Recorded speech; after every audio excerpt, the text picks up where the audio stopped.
தருவனத்தில் விஸ்வாமித்திரர் காக்கக்கூடிய மிகப்பெரிய வேள்விக்கு ராமபிரான் உடன் வர வேண்டும் என்று அயோத்தி அரசர் தசரதரிடம் சென்று கேட்டார். நமக்கு எல்லாம் தெரிந்த கதை அது. ராமபிரான் தான் வேள்வியை காப்பதற்கு உரியவர். தசரதர் தானே வருகிறேன் என்று சொல்கிறார். போர் படைகளை பற்றிய அறியாதவர் ராமர், பச்சிலம் பாலகன். அவரை எப்படி அனுப்புவது? தேர்படைகளை கொண்டு நானே வருகிறேன் என்றார். ஆனால் விஸ்வாமித்திர முனிவருக்கு தெரியும் அல்லவா, இந்த உலகத்தை காப்பவன் தானே வேள்வியையும் காக்க முடியும்.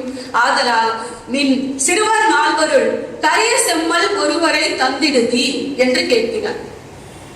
இப்போது கரிய செம்மல் என்று நாம் எடுத்துக்கொண்டோமானால் தசரத சக்கரவர்த்திக்கு 4 புதல்வர்கள், ராமர், லக்ஷ்மணர், பரதர், சத்ருக்கனர்.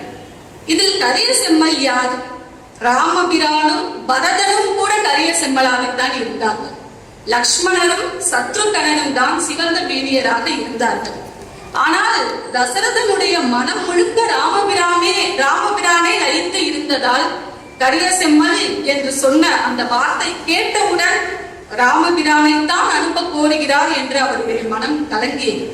உள்ளபடி அவருடைய கலக்கத்தை போல விஸ்வாமித்திரரும் அவரைத்தான் கேட்டார்கள்.